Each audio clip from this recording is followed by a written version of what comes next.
The date today is April 30th, 2021, and this video is going to provide you with a few things you might be able to do about the high lumber prices today. And number one on that list will be to wait until they stabilize or delay all repairs, remodeling, new construction until you can actually get a better price on your building materials. And I'm not just talking about lumber, I'm talking about other building materials also, almost anything that is involved in building a house. And in reality, you can stop watching the video right there because it's not any simpler than that. I am not going to buy any lumber that I do not need or any other building materials until this thing is stabilized if I do not have to. It's that simple. However, that type of reasoning is only going to work if lumber prices do come back down or stabilize. But what if it doesn't and half-inch OSB starts selling for around $45 a sheet? Well, then at that point, you will have to readjust your thinking and figure out if you want to wait a little longer or purchase the materials you need to build your project or make your repairs.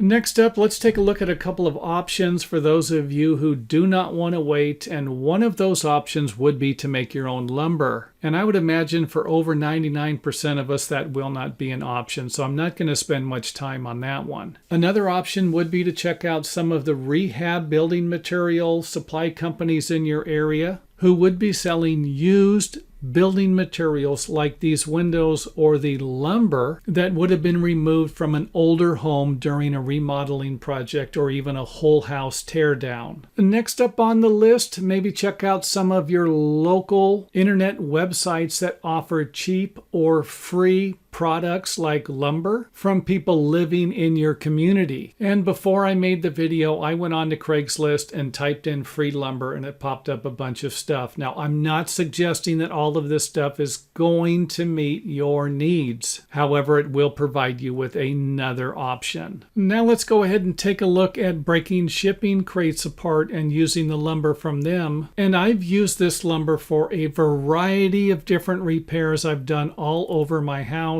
And even built this in the backyard, and it's just a frame that I use for growing beans. And all I did was took a board that was about 3 foot long and then another one, and then on the other side I simply attached the two pieces together with a couple of screws on each side. And you could do this to create the longest board you need for a variety of different projects, including home repairs. And now for my final word of wisdom on this problem is that it also will pass in time, in the same way that people have gotten used to paying high prices for a variety of other items like gasoline and healthcare. So try not to worry too much about things that are out of your control and focus on things that you can do something about. And some of those things will be items I mentioned in this video.